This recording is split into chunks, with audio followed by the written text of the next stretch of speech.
A visitor to Earth once gained the impression, man, what a weird place. No matter how nice the weather is, everybody expects that it'll rain tomorrow. And someone who heard him say this replied, I guess you're not from a place that is still growing. And the significance of this observation rocked the visitor and brutally refocused his attention. Man, how weird that I know full well the reality behind those words, yet how easily I forget. There was once a mouse who was tossed into an ever-revolving labyrinth and given the ability to be aware of the movement of its position, which resulted in it believing that it was more than a mouse. Everybody either has too much stress in their life or else too little. And all normal people have too much. There was once a race of creatures, each born with a built-in clock, which was essential for the particular lives they led. And although it performed its necessary functions, whether watched or not, it would give up more than its normal due if it were. Being more stably conscious is not simply getting to the bottom of things, but it is rather getting to the bottom of the bottom. According to the height from which you view the parade, awakened awareness is either like a low rider or else something that's really been jacked up. There is no battle between good and evil, only between the forces of change and those of inertia. This, if need be noted, is so both within man and outside him. Men concocted the idea of psychology when physics began to spook them. The speaker so addressed the audience, man is the only creature who can live without giving any attention to himself. No, that's not quite right. Here we go. Man is the only creature that can give attention to himself. No, that's still not correct. Okay. Man is the only creature that can give attention to himself, yet doesn't have to live. Yeah, that's got it. And the crowd was sorely unimpressed. A man once sought to join a certain mythical order, and when he learned that their operational motto was, grow or die, he said he found that a wee bit harsh and asked if there was an alternative and was told that if he liked, he could adopt the approach of change or die, which he found a vast improvement. Must I add the postscript, though God knows why? Creatures born with minds are born on a magic carpet, one programmed to fly around in circles.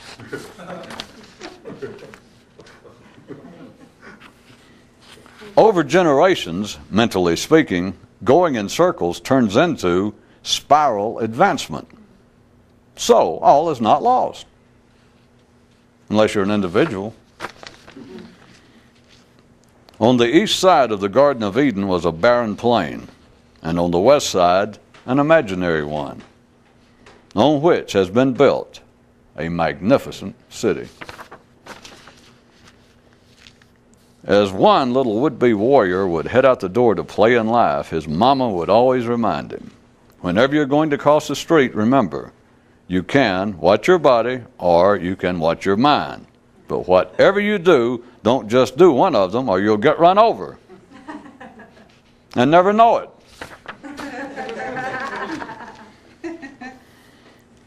One man decided that he would not think of himself as even being conscious until he was as conscious all of the time as he could be when he thought about it. This, in some circles, is known as a hard road to hoe, and in a few less, more intense ones, as the only road to be hoed. Although ordinary minds say that they find much of the activity in life's ballroom stressful, truth is that they find it even more so at those odd times wherein the dancing does seem to momentarily stop. God, it's weird in here. Where? And here, on whatever world you find yourself, there is where you belong, if you find your state of being dissatisfied to be there tolerable. Men invented the word God as their disappointment in the phrase "God damn it" increased.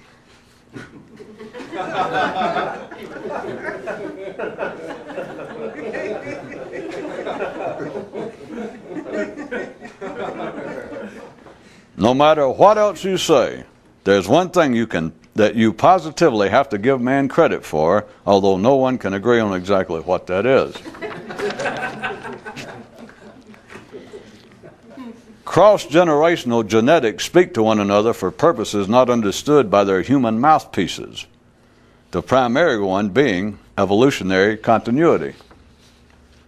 Pertinent thereto, there is a basis for the suspicious older men sense that surrounds even the best sounding of advice. One man thought, the two great things about being a hog caller are that you're never without swine companionship and something to say. If you hang with none but your peers, feeling of criticism are a fait accompli. This also applies between your mind and its thoughts. On one world, there were two types of schools for would-be warriors. The first directed its efforts to the student's steed, while the second turned its attention to matters of planning. And everyone who accepted this arrangement was forced to go to one or the other. 'Tis rumored that some jumped planet rather than attend either, which goes to show that anywhere you go, there's always a few who finally realize what's going on. Only people who just imagine they want to go higher will climb a ladder already propped up. Beyond any question of being right, the insightful know that to make a move upward, they must make a wrong of themselves. When this one little kid with a gleam in his eye would hit the back door on the way out to play, his mama would call after him, "No mere two-eyed boy is a son of mine." One man recited, looking, always looking, never seeing, but always looking." And someone asked, "Haven't you said that before?" To which he recitingly replied, listening, always listening, never hearing, but always listening. A response which seemed to not amuse the listener no end. In the magnificent history of the ancient and honorable great secret struggle, everything said after the first 5 words has been redundant bullshit. This does not comment on the process's inevitability, please note. One man once mused, "Perhaps I could better understand my mind if I quit thinking about it as being my mind. If I perhaps started calling it by some other name." In a way, it is indeed impressive how often men can come up with the beginning of a worthwhile idea, only to see it trail off into the never-never land of ellipses and alternating question and exclamation marks.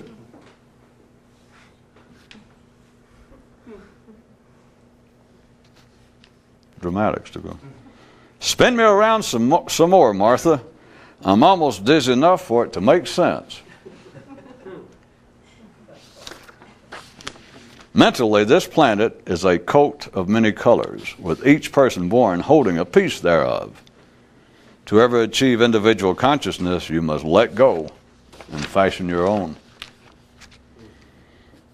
Yet another version of the original garden story says that what happened was that the snake said to Adam, "Hey, look over here." And when he did, it stuck his finger in his eye.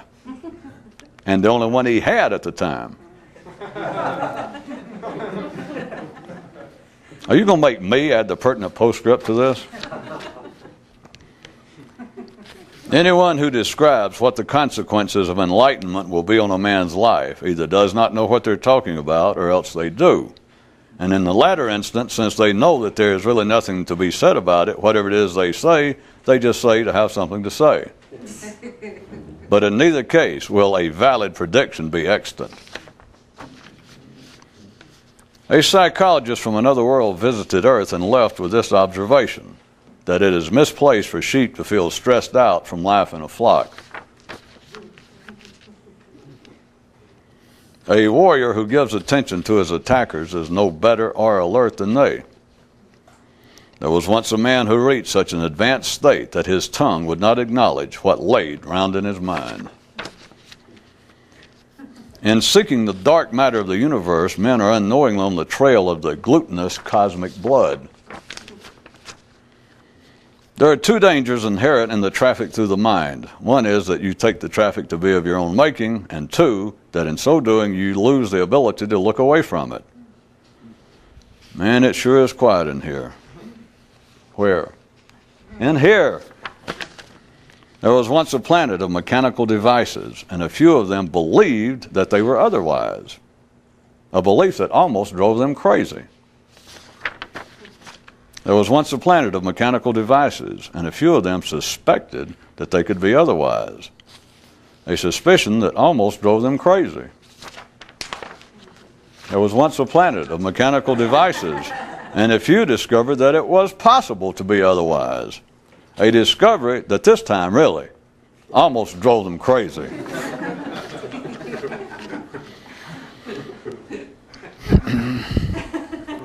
There was once a mystical camp wherein the cry of attention had nothing to do with military training. The reason that the mind has such difficulty comprehending the use of attention for non-standard purposes is because its basic operation is founded on a minimal exercise thereof, and anything beyond that strikes it as either incomprehensible or irrelevant. Being born already in kids, beings born already in kids see little need for Nikes. Is it yet clear and plain? And can you face up to the fact that it requires no effort to live unless you're struggling to be constantly conscious? Local conditions gave one guy a clue. Keep staring at one spot at a time and things won't seem so bad.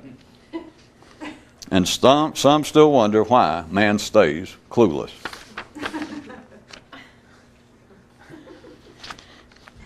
Once you've seen Istanbul and left Paris for good, you no longer have anything mentally in common with the French.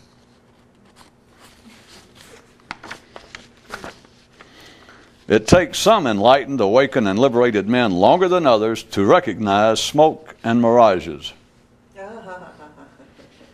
And one mystical school welcomes all, except those who have questions. As they put it, keeps out the riffraff.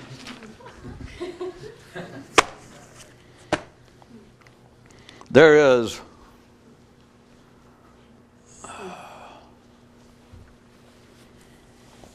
a worldwide network mentally. It seems obviously beyond any possibility within the foreseeable, even imaginable future, once you can see what's going on, that men are going to ever grasp this.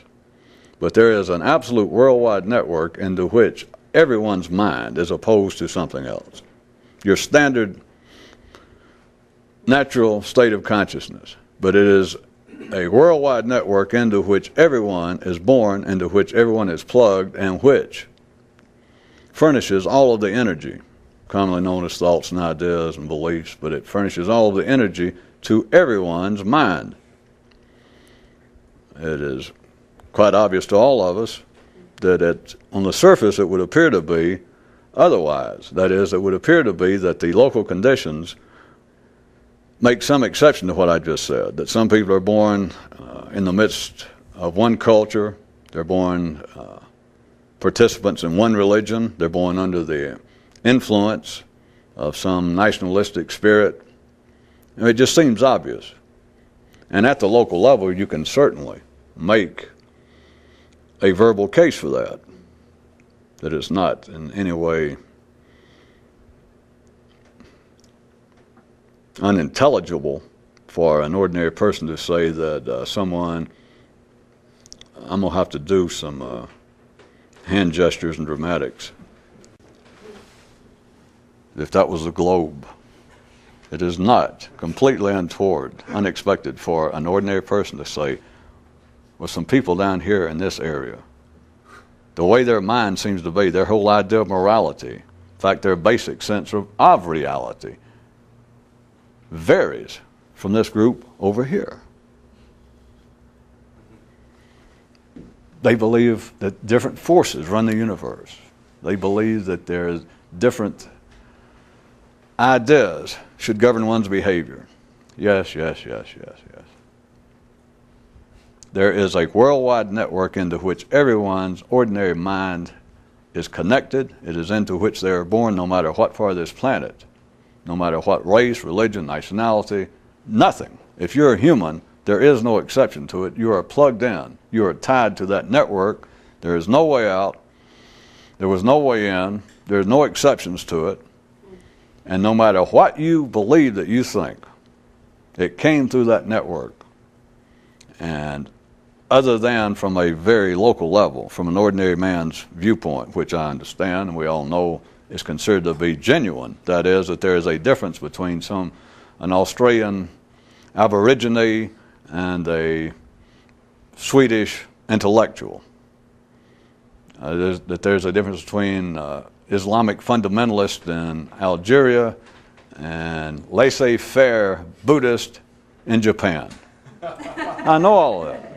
But at the level at which things would make sense, you have got to finally see quite clearly that there is no distinction between these people. That if they fall within the mainstream of sanity and normalcy as defined by their own environment, not by my definition, but by the Japanese definition, by the Australian, by the Swedish, by the Jewish, by anybody's local definition, they will admit, if they're sane and normal by their local definition, and you say, do you understand life? The answer is no. There is the common denominator of everyone on this planet, mentally, that no one sane, by everyone else's definition, by their local definition, not my definition, not your definition, but by the local definition of what is sane, no one is satisfied. To claim otherwise is to be prima facie evidence that you're a little bit on the bonkers side. We all know that. So there you have it. People say that ordinary minds believe that there are operational distinctions between people who live, who grew up, who are nourished, who have been impressed, educated by X or Y environment, including all the so-called cultural influences from religion, education, morality, culture. It doesn't matter. They say that there is an absolute, observable, quantum, measurable distinction. At the common level, they all have this. They all hold this together without distinction. That is, that no one on this planet knows what the hell is going on mentally. Even though I've taken some pains to point out what should be obvious anyway, anyone who tells you, that describes to you the results, the consequences of so-called enlightenment or discovering the truth about life, anyone who tells you after that what the consequences are and how it will affect a man's life and what he will do after that and how he will think, how he'll behave, I assure you those people do not know any more than you do. They do not know any more. They don't understand any more than anyone who will listen to that, because there is no such valid prediction possible. There is no such genuine description as to what you or any individual do. But it is not misleading to speak, instead of people, to speak about the difference between the mind. Rather than me clear off the board, picture one, drawing of somebody's head, and a circle is the mind, and then I cut it in two. Everyone is born with the mind potentially in two parts. The part you're born with is simply a piece of everyone's mind. It's a piece of this huge covering, this quilt of many colors. So as not to literally rip off the Old Testament. A quilt of many colors. You're born, the mind that everyone has Zoroaster, Buddha, everyone's born with this mind. It is a mind that is part of a worldwide network. It is a part of the genetic, all-inclusive human mind. You got a little piece of it, and from that local view, if you never get further past that, you will never understand that your local view means nothing. All right, it means this. At best, you've got 1/6 of an idea of what might be going on, if that makes you feel any better. But then you're faced with this. Every other swinging dick on this planet also has 1/6 of an idea, and that immediately loses everybody because they go, no. Because half those bastards don't know what the hell's going on. Yeah, I know. Except for this, they've already ignored the fact that all you've got at the ordinary level is 1/6 of the slightest notion. And I am being, as always, extremely charitable, because that's not even literally true. But if the operations of the mind actually led to an understanding of what's going on, or had the potential to lead to it, then you have started off, and you have gone no further, by the way. Doesn't matter whether you've got a third-grade education or 3 postgraduate degrees. You still, at best, would have 1/6 of even a suspicion, even a notion, a hunch of what might be going on, if that makes you feel as though life has been worthwhile mentally up till now. That is the position, when it comes to understanding the nature of life, that is the position in which everyone's mind finds itself. Most people never realize it. Most people are not that upset, as we know. People are not walking the streets, renting their clothes. I don't know how much they'd get for them, but renting their clothes.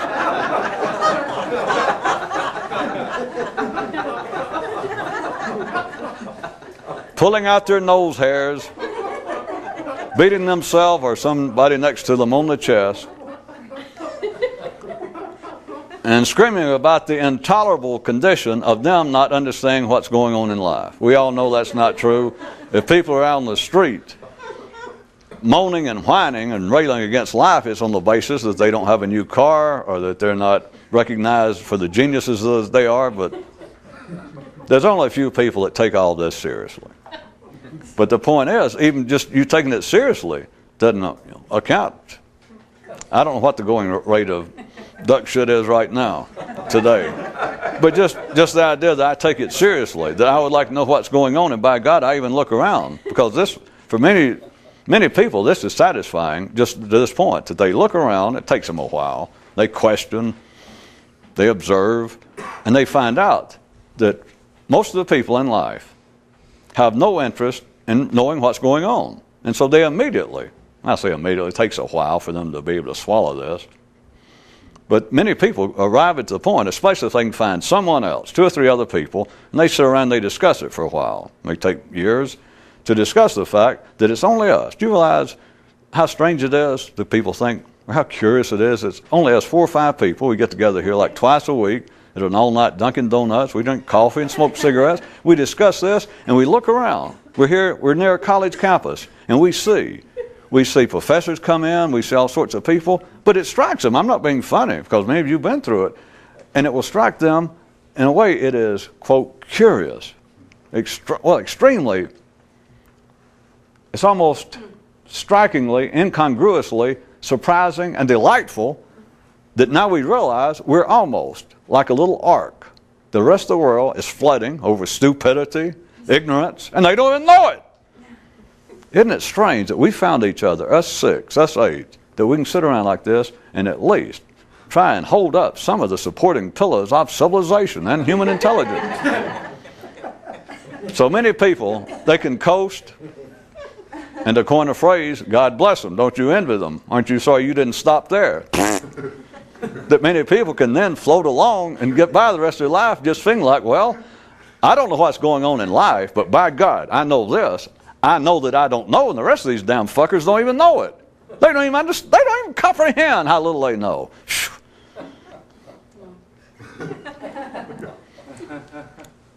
Many people wish they'd stopped there. A lot of these authors out in the ordinary world, they never knew how to put it in, but Dr. Faustus and his many variations and reincarnations, the one point that never makes the stories, which I'll give them if you're interested, and it's the old story, but you could, from a non-objective, unimportant view, give all the authors of such stories a little bit of credit. That there it is, a man who will sell his soul, sell his future possibilities over being able to break out of the mold of the mind, being able to break out. All the stories, of course, always say that the man was the paragon of education and intelligence of his time and place, that he knew all that a good educated man could know, which is to say that he had pushed the mind as far as it would go, and he couldn't even believe, he couldn't swallow the illusion that pushing it any further would help. And of course, the people who write those kind of stories, they're not sure exactly how to put it, and so they use the course of making specifics noted in the story, such as the Goethe version, or whatever the last one was, that the man has like 10 degrees. Now, all the way from theology to mathematics to cabinet making, everything. And he's a painter. He can tap dance. He's good looking. He's in good health. He's attractive he's just everybody. That's the way they know how to put it, and he still is, believe it or not, dissatisfied. And he ends up selling every future possibility. They don't know how to say that, so they say, selling your soul to some evil force, which all evil forces are the forces of inertia. But at any rate, they sell his soul. He conjures up, or I assume in the story is Lucifer and all these evil forces, being the sharp businessmen that they are, they're always alert for a good deal, and so one of them just finally shows up. I don't remember all the stories, probably uninvited, to Dr. Faustus, and said, by the way. At any rate, those kinds of stories, what I was going to point out, have reflected in a most crude way the best that they could do under the conditions of their own mind, of trying to convey the same thing, that there is a point after which men's minds seem to break down. But the reason, even though I assume most people have heard the stories of Dr. Faust as much as I have, notice these stories are not the sorts of things that constantly pop up in conversation. If you ask the average educated person throughout the world a list of their 10, 20, 50 favorite stories or books, I seriously doubt that Dr. Faustus and any of its permutations would show up, even though fairly educated people probably have some familiarity with the story, and even, remember that's written by a guy whose name you run a grave risk of trying to pronounce out in public after a couple of drinks. At least in front of important people, you say, oh, that was old Goethe. Yeah, I remember, yeah. At any rate, educated men will probably say that they have some knowledge of the story. But my point being, as interesting as the story may seem, not just to you, but I could, almost any educated middle-class crowd, if you gave them a little build-up to the story and you described it, the point being of a man who had pushed himself all of his life, reached middle age, he was successful in numerous fields and was a recognized expert in more than a small number of professional areas, and even he was dissatisfied. That will get people's interest enough they're sitting around just wanting to be entertained by a lecture or put up with it. The point is, they will find that interesting. But no one thinks about it. They do not leave, or nobody ever reads the story of Dr. Faustus and it changed their life. Ordinary people do not have moments of epiphany from reading Dr. Faustus, any more than they do from reading the Quran or the Bible, or partaking of the crumbs out of the basket of the fat man from India. The point I was just trying to make is that it is not unknown amongst ordinary people, like a Goethe. It's not unknown. And plenty of philosophers, novelists, people do it indirectly, constantly, that it is that they have an itch that they can't reach. Most people consider the itch that they're not wealthy enough, their social position, as I said, that's the only thing that strikes most people. That's the only kind that is commonly noted, is that people complaining at the very basic level, down to the physical level usually, of their dissatisfaction.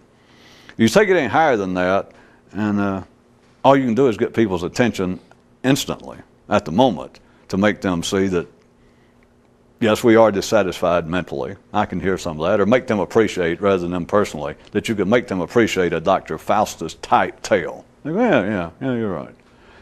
But And they could even say, if you pushed it and say, don't you people find that interesting? That throughout history, and I could bring up more stories, but I could just make them up and say, but don't you find it interesting that throughout the history of man, there has been an endless succession of such stories about men who became like the storehouse of all of their contemporaneous knowledge, that they were the smartest, wisest, most educated, most talented men of the time, and yet they were so dissatisfied that these stories, these fables, show that they would continually do the most engage in the most despicable act. They would sell their soul for another crumb, for this missing piece of knowledge, for them getting in a discussion, a meeting with the forces of evil and darkness, and saying, listen, why is it that I'm not satisfied?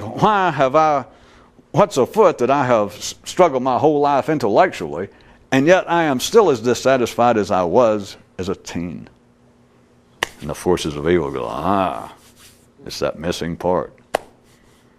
Of course, everybody's a sitting duck that goes that far to believe the missing part, because that's the same thing as the secret book, the secret group. Yes, you struggle mightily. Yes, but you're missing that one thing. And everybody goes, I knew it, I knew it. I was going to say that you could get ordinary people to find that of interest, and they can't find it of any interest past the point of you bringing their attention to it and them going, yes, that makes sense. Yeah, I can hear that. What was the name of that? Maybe I'll read that. And they'll write it down and throw it away. That is not the area of interest. It is not the area of the interest in their dissatisfaction of 99% of humans on this planet at any given time. Back to what I was saying. There's no way, no one who understands anything, no one that's ever gotten free from the mind has ever told anybody what they would be like, how they would behave, what they would think, they would not tell them what they would be like were they free from the mind. Did the music in last ballroom not just momentarily stop, but stop for periods long enough that you were free from the music, and there you stood. After that, there's nothing to say. Anyone who's ever done it, anyone who understands it, is not going to say, and after that music stops and you wake up, your mind is liberated, you have reached enlightenment. Then you will no longer do that German tango. You'll begin to do a Polish waltz. You'll no longer be, I assume you get the metaphor, that they're saying no longer will you do what you used to, which is good enough, that's safe enough. But no, they can't stop there. The mind cannot stop there. Them say, yes, you may be converted. You may undergo some absolute life-changing experience. You know it's not going to stop there. You know that. Everybody from a pope or rabbi to the smallest, newest, charismatic cult leader, thank you, Jesus, is not going to say, stick with me, listen to me, and what you are now will be a thing of the past. And people go, yeah! But they know it's not the period of the sentence. If it is, he's done for. He went into more than a momentary bout of unobserved systemic catatonia. Do you get the point? That is never the end of it. No one says, become a Christian, become a Unitarian, become a Republican, and you will no longer be like you are now, which will get most people's attention, because nobody wants to be exactly like they are now if they're sane. So they say, come join up, stick with me, join our group, and what you are now, No, yeah. Forget it. But everybody knows that's not a period, because then they're going to tell you how you will be. That's the only way you can keep something like that going. That's not why it stays going. But you have got to tell people. You have got to predict. You have got to tell them what it will be like. Anybody who does that does not understand any more than the people listening, as I said, because that is still part of the worldwide network of everybody's mind. It just flows back and forth. Energy runs through everybody. So what I was going to say is, even though you cannot tell someone what they will be like, you cannot. You cannot tell them what they will think, how they'll behave if they were free from the mind. But you can do this without being misleading at all. You can just generally speak about the difference and how the mind looks at things and how it would be if you were not simply looking through the mind. Anybody. The most prevalent being that I've been trying to get to for several nights, well, won't you hurry up? Hey, I got your hurry up.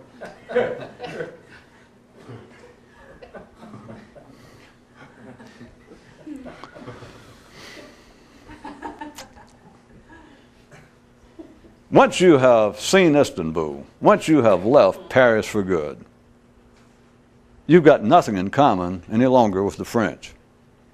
That which the mind of ordinary people have, sane ordinary people, no matter what nationality, what culture, what religion, they're part of the worldwide mental network. The mind of ordinary man, yours and everyone else's, the mind of man has nothing in common with consciousness, with stable individual consciousness. That is the basis of all of the ideas of conversion, of epiphany, of enlightenment, of etc. That if you live with the mind in which you're born, or in which is born in you, if you are pushy, vain sort, the mind with which you were born has nothing in common.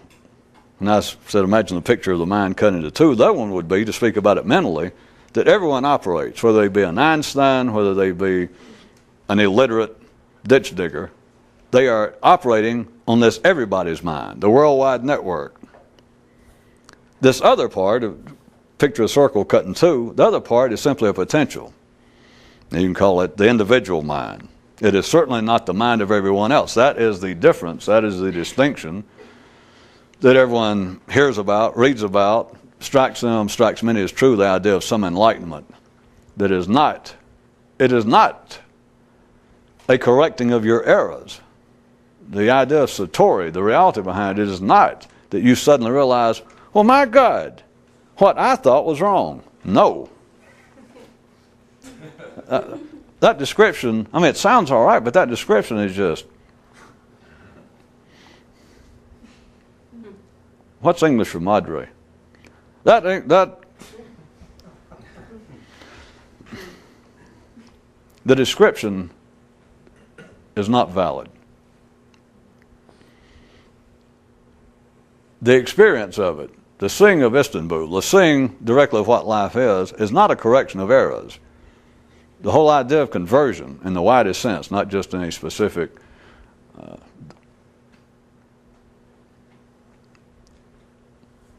religious sense in any specific location, but a true conversion, a change of mind. The change of mind, the idea of Satori, the reality of enlightenment, is not just suddenly realizing, well, wait a minute, now I see. A whole bunch of this stuff I thought, was a little skewed. It wasn't exactly right. Wrong. It is not a correcting of errors, because there are no errors in the way that ordinary people look at things. The closest thing resembling an error is that they're taking 1/6 billionth of a notion, of a suspicion, and taking it as being, by God, reality. If not reality, a very good approach, a sane, logical approach, well-founded, much better than most people's. Oh, I may not know it all, but by God, I'm on the right track. Well, yeah. On the basis that there's 6 billion right tracks, you're on one of them. Well, you are. If you're not, you're nuts. But if you are a sane, ordinary person, I'll take your word for it. If you are, then you're correct. You're on the right track. 1 of 6 billion. The whole idea of conversion is bandied about at the ordinary level. Though scarce ever observed, and if it is, it's certainly on the basis of mental or spiritual, it's on the basis of physical shock and fright, that a man quits drinking in a moment of Satori and enlightenment, which might be, I'll describe it, the doctor says, 2 more weeks of this and you'll be a dead man. And it's suddenly, without me putting on a joke, it's suddenly serious that there it is. in the examination room. Man clutches his liver as best he can, and it's thank you, Jesus, and he has a religious experience. Except, notice, it was not brought on by his intention. It was not brought on through his efforts. It was brought on by a slow process of 20 years spitting up blood, pissing blood, coughing up parts of his digestive system, and finally a doctor who had known him for years look him dead in the eye and go, well, I want your bill paid up. You know, I'm tired of, because you're going to be dead before Christmas. And suddenly, man, that's all I'm saying, because I know that people do claim that their conversions, all religions, by the way, you might also notice, always throw in one after the so-called founder is dead. You know, after Jesus was good and dead. I mean, they decided they gave him 4 or 5 days, let him show back up. But then he says, all right, this time I'm really dead, and he left. They waited till they were sure he wasn't coming back. Then they wrote the story about Paul, a heathen, a ne'er-do-well, a persecutor of the Christians. He's traveling along on the way to persecute some more out of town. He's going out of town to persecute some. And while trotting the path, suddenly, it's thank you, Jesus, or according to non-believers, an epileptic fit. But anyway, he undergoes a conversion. On the road to Damascus, he trips and falls in the dirt. He falls down. What was he? A tax collector. But his hobby was persecuting Christians. Which, God, that's a frightening combination. Well, to be a tax collector and persecute any decent person, I mean, that's...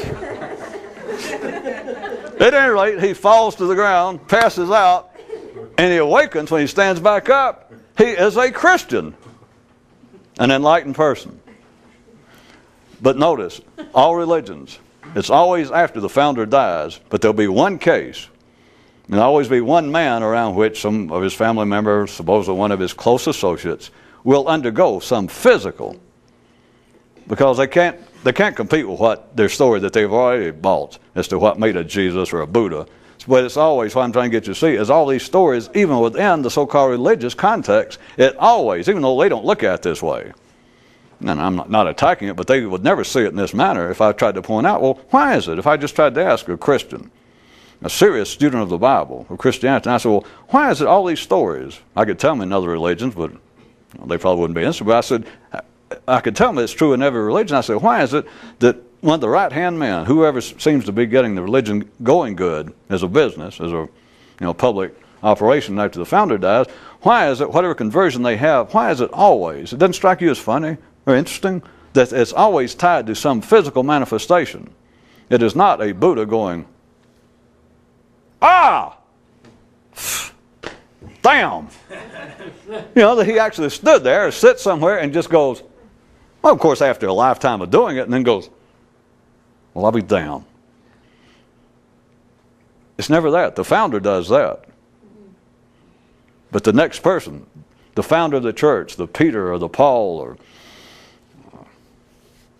speaking metaphorically, and the Fatima, all the rocks upon which the religion then begins to be founded, their conversion, their so-called enlightenment, is always on the basis. It's always tied to they fall down and pass out. They almost die physically. They go in a coma. A camel kicks them in the head. They're unconscious for 6 weeks. And then they come to. Again, it's life, as I suggest some of you will see. It's almost as though life has all this arranged, and just every now and then will come up this serious thing, and it's like life will come over, nobody knows it, and pull down its pants, and stick its royal cosmic ass right in everybody's face of serious people, religious people, intellectual people, and stick its ass right in their face, even make, I don't get too crude, but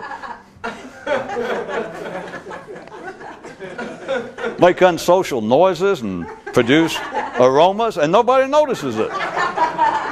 In the same way as me, this is what I'm pointing out, is I could say to somebody, or an ordinary person of mine, you don't find it interesting that no one after the founder ever goes, oh, yeah. It requires that they fall off of a cliff, get hit by a truck, pass out, have a fit, and then wake up. Nobody ever wants to get into the possibility that maybe, such as people like Paul, was not walking down a highway on some dusty road, he may have gone to a doctor, and the doctor said, you keep up this wine drinking, you're going to die. It's the same thing. It just sounds worse. It sounds less genteel, if that's possible.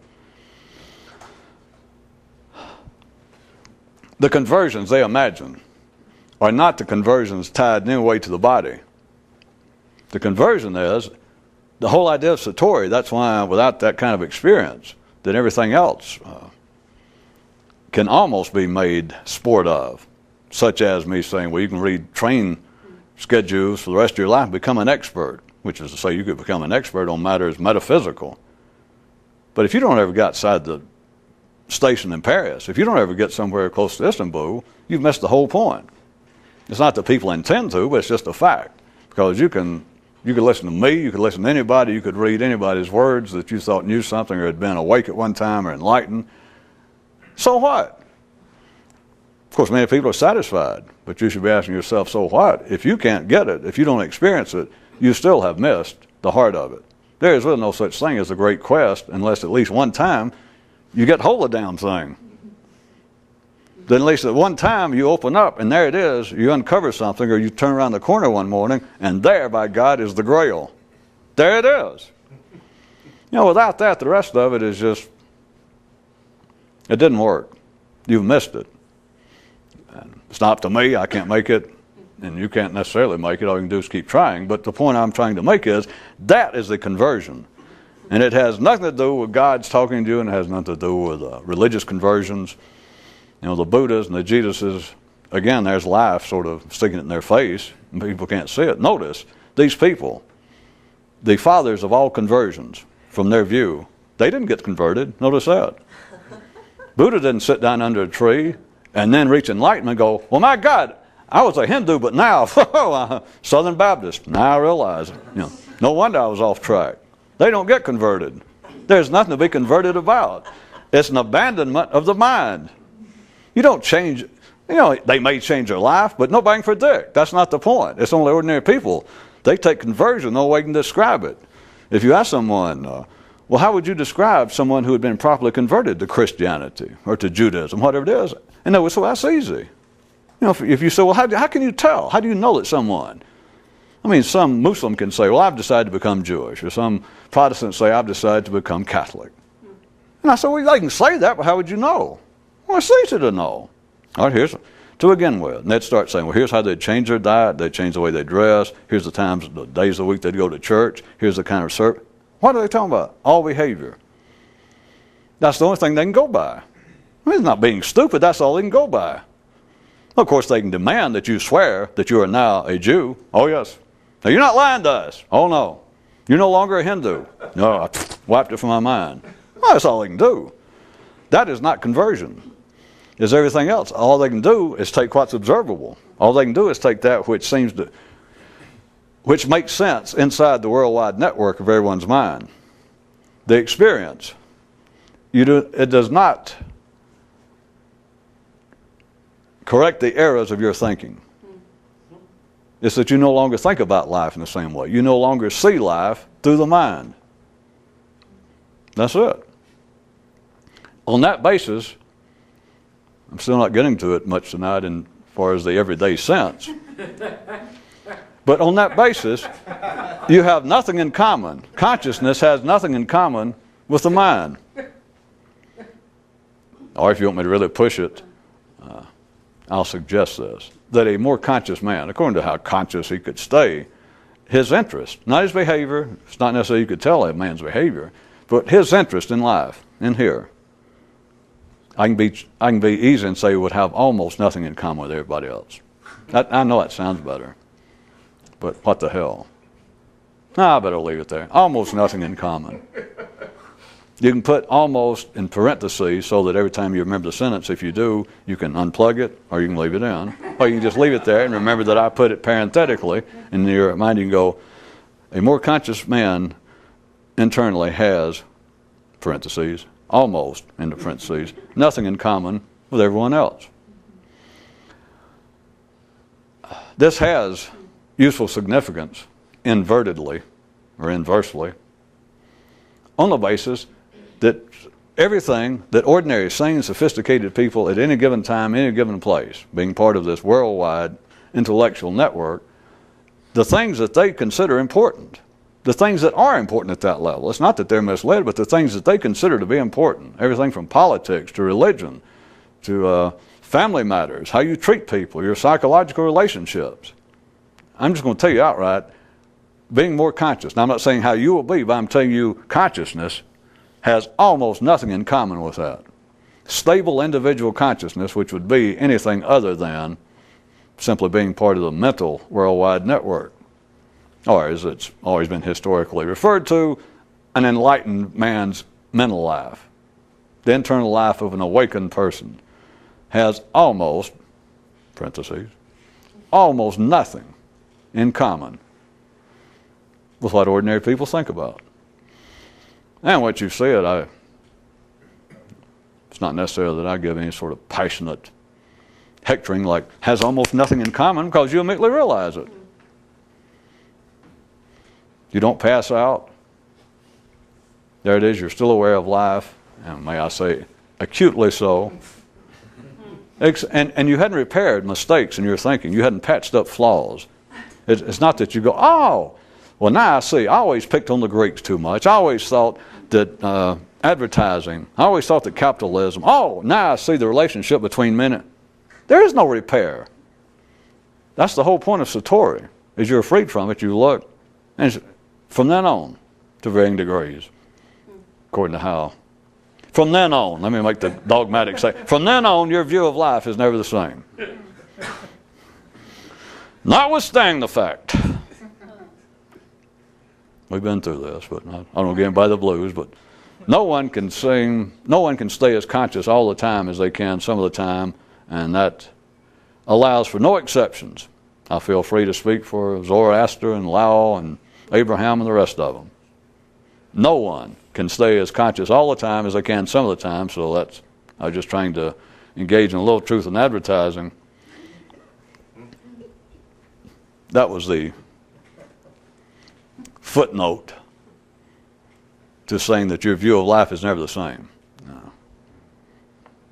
If we had time and I carried this much further, it might wear some of your minds out. But it does have some significance. You can never, I'll put it this way, you can never after that take the operations of the mind as seriously on a consistent basis. That was what I was trying to infer a few nights ago about ideas such as Jesus. There it is, spent his whole life to get awake, to become enlightened, to be conscious. And there he is, hanging up on the cross, dying slowly, and everybody's spitting and kicking on him. And the idea, again, of life dropping its pants and letting it just show up. And they can't do a damn thing about it. People cannot stop. People cannot look. Every time they revise the Bible, every time somebody trying to make another dollar off religion, somebody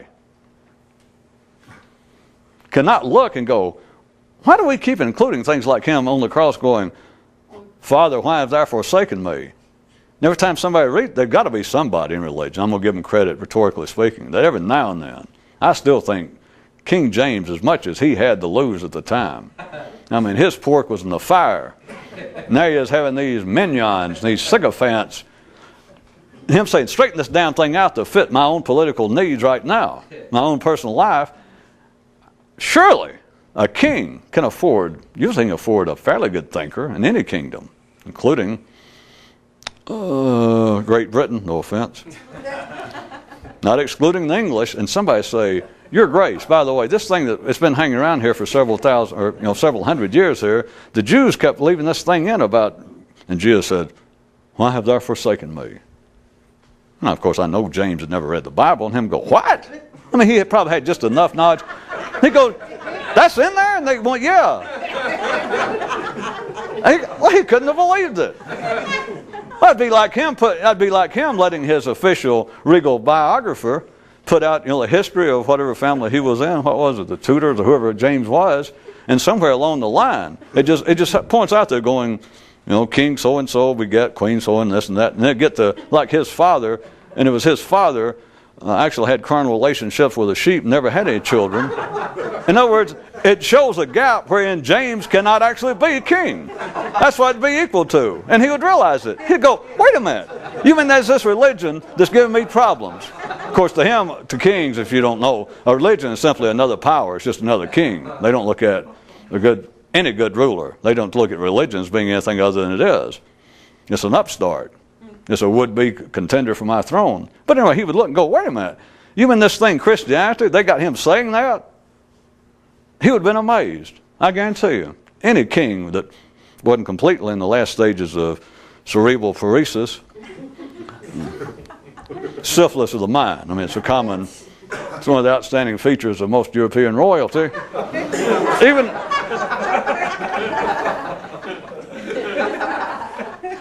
But can you imagine him sitting there and going, how can they do that? Anyway, what I was trying to get you to consider from another view a few nights ago was what that riddle represented.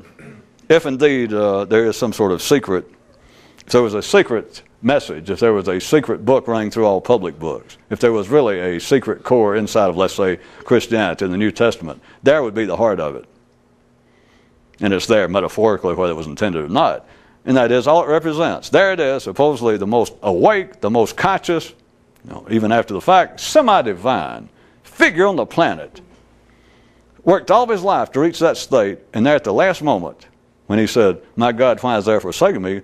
What I was doing was describing it for you, what was actually took place if it did, which no doubt that it was possible. Just right there in those final moments, after being spit on and stabbed and ridiculed all day, plus he knows he's dying, and he didn't ask for it. On top of all that, right there momentarily at the end, I'm just saying it was possible he felt some sort of critical sentiments toward the people. It's possible. And as soon as he did, he thought, oh, damn. That wouldn't have been a real serious damn, because it wasn't like he was a virgin. It wasn't like the first time he had been crucified on himself and thought, well, screw these people. Damn. By the way, that's where Homer Simpson got all that. I just don't know how to make it sound. And anyway, that's what that represents, is that he can still, even the final moments, you can always take a nap, except you can never, after you've once seen what life is. Once you know the secret of life, once you know the truth about life, it does change everything. It does not mean that you still can't go. But there's the problem. You do that, except you can't live with it. That you still go, oh, damn. But until you get there, it's all imaginary. You say, no, I'm just satisfied. Oh, no, I'll never be satisfied until, by God, I know the secret. Yeah, you will. You'll always be satisfied until you know the secret, and then you're not satisfied. I mean, well, I warn you now, if you think you're dissatisfied now, you ought to quit while you're ahead. Because that's not stress. As one might throw in tonight, you might as well face it, or at least theoretically. I'm going to tell you point blank. It takes no effort. There's no stress to being alive. With an ordinary person, that's ridiculous, and I wouldn't say it. But there is none. It takes no effort to live. The only time it takes effort to live is once you see what's going on, once you know the truth about life, and you want to hold on to it. Only then does life become stressful. Only then does it require effort.